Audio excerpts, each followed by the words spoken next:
जब भक्ति में जागा भाव, तब मिले साक्षात भगवान। जीवन की परेशानियां और उत्तर की तलाश। गांव मोहनपुर में एक साधारण व्यक्ति रहता था, नाम था अनिरुद्ध। उसका जीवन बहुत संघर्षों से भरा था।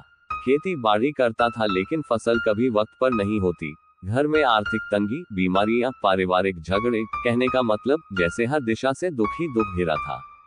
एक दिन वो अपने बचपन के दोस्त विजय से मिला। चेहरे पर उदासी और मन में हार साफ झलक रही थी। विजय ने पूछा, क्या हुआ भाई अनिरुद्ध, इतना उदास क्यों है? अनिरुद्ध ने एक गहरी सांस ली और बोला, जीवन जैसे एक बोझ बन गया है विजय। मेहनत करता हूँ, पर कुछ फल नहीं मिलता। लगता है भगवान भी मेरी सुनते नहीं। विजय ने थोड़ी देर सोचा और फिर बोला, कभी भगवान श्री कृष्ण की भक्ति की है? उनका नाम लो, उनकी सेवा करो, देखना जीवन बदल जाएगा। अनिरुद्ध को बात थोड़ी सही लगी। उसने सोचा, क्यों न इस राह को भी आजमा लिया जाए। श्री कृष्ण की मूर्ति और पूजा की शुरुआत। अगले ही दिन अनिरुद्ध ने गांव के बाजार से श्री कृष्ण भगवान की एक सुंदर सी मूर्ति खरीदी। बड़े प्रेम से अपने घर के एक कोने में छोटा सा मंदिर बनाया और वहां भगवान को स्थापित कर दिया। हर दिन सुबह उठकर नहाने के बाद वह श्री कृष्ण को स्नान कराता, ताजे फूल अर्पित करता, अगरबत्ती जलाता और भजन गाता। कभी कभी घंटों बैठकर बस उनकी आंखों में देखता रहता, जैसे किसी उत्तर की तलाश कर रहा हो। दिन बीतते गए, हफ्ते, महीने और फिर साल, लेकिन उसका जीवन जस का तस रहा। न तकलीफें कम हुई, न मन को सुकून मिला। धीरे धीरे उसके मन में शंका घर करने लगी। क्या भगवान सच में होते हैं, या फिर सब बस मूर्तियों का खेल है? एक नई सलाह और नई आशा। एक दिन फिर वो अपने दूसरे मित्र राजेश से मिला। राजेश ने उसकी बातें सुनते हुए कहा, देख अनिरुद्ध, हर किसी के लिए हर भगवान नहीं होते। कभी कभी जिसे हम पुकारते हैं वो जवाब नहीं देता। तो माँ काली की पूजा कर, वो बहुत जल्दी प्रसन्न होती है। मेरे ऊपर तो उन्होंने करुणा बरसाई है। अनिरुद्ध को राजेश की बातों में कुछ उम्मीद दिखी। उसने सोचा, शायद यही रास्ता हो मेरी मुसीबतों से निकलने का। अगले ही दिन वो माँ काली की एक सुंदर मूर्ति ले आया और उसे घर के मंदिर में स्थापित कर दिया। लेकिन अब समस्या ये थी कि पहले से श्री कृष्ण की मूर्ति वहां थी। उसने श्री कृष्ण की मूर्ति को मंदिर के ऊपर बने एक लकड़ी के टांड ऊंचा शेल्फ पर रख दिया और नीचे माँ काली की पूजा शुरू कर दी। मन में भ्रम और विचित्र विचार। हर दिन अनिरुद्ध पूरी श्रद्धा से माँ काली की आरती करता, उन्हें भोग लगाता और अगरबत्तियां जलाता। लेकिन एक अजीब बात उसके मन में उठी। वो सोचने लगा, ये अगरबत्ती का धुआं तो ऊपर भी जाएगा। इसका मतलब श्री कृष्ण भी इसमें से सांस लेंगे। वो तो अब मेरी पूजा के पात्र नहीं रहे, फिर क्यों उन्हें भी इसका लाभ मिल रहा है? उसके मन में एक विचित्र विचार आया।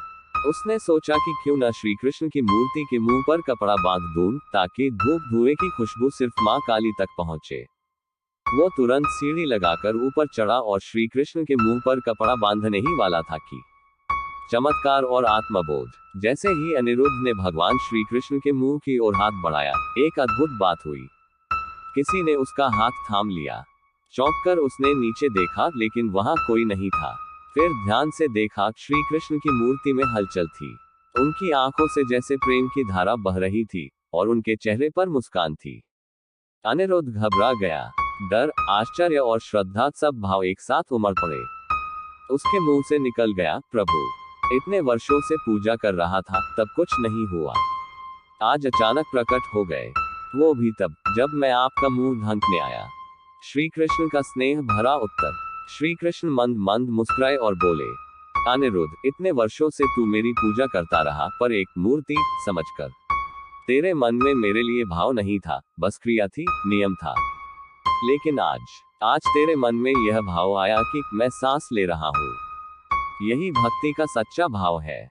जब तूने मुझे जीवित समझा, उसी क्षण मैं सजीव हो गया। भक्ति कभी सिर्फ फूल, दीप या मंत्रों से नहीं होती। भक्ति होती है भाव से। जब मन की गहराई से तूने मुझे महसूस किया, तभी मैं तुझमें प्रकट हो गया। अनिरुद्ध की आंखों में आंसू आ गए। वो फर्श पर बैठ गया, सिर भगवान के चरणों में रखकर रो पड़ा, पर ये आंसू दुख के नहीं, प्रेम और आत्मबोध के थे। सच्ची भक्ति का आरंभ। उस दिन के बाद अनिरुद्ध का जीवन बदल गया। अब वो सिर्फ भगवान को मूर्ति नहीं मानता था, बल्कि हर एक रूप में उन्हें जीवंत महसूस करता था। अब उसकी पूजा में मंत्र से ज्यादा मन का भाव होता। फूल भले पुराने हो पर प्रेम नया होता। धीरे धीरे उसकी परेशानियां भी हल होने लगी। खेतों में अच्छी फसल हुई, परिवार में शांति आई और सबसे बढ़कर उसके मन में एक स्थायी सुकून बस गया। गांव वालों के लिए प्रेरणा। अनिरुद्ध की यह बात धीरे धीरे पूरे गांव में फैल गई। लोग उससे पूछने आने लगे, भाई तूने कौन सा उपाय किया, कौन सी पूजा, कौन सा मंत्र। वो मुस्कुराकर बस एक ही उत्तर देता, मंत्र, विधि, मूर्तियां, ये सब माध्यम है। असली बात है भाव की। जब तुम भगवान को सच में महसूस करने लगो तब वो तुमसे दूर नहीं रहते। गांव के बहुत से लोग उसकी बातों से प्रेरित हुए। उन्होंने अपने दिल में भाव भक्ति जगाए और अपने जीवन में बदलाव देखा। अंत में सीख। इस कहानी से हमें ये सीखने को मिलता है कि भगवान को पाना हो तो पूजा की विधि या चीजों की गिनती नहीं, बल्कि मन की शुद्धता और भाव की गहराई जरूरी है। भक्ति तब तक अधूरी है जब तक उसमें भाव नहीं। लेकिन जिस दिन दिल से भगवान को जीवित समझकर पुकारा जाए, उसी दिन वो उत्तर देते हैं।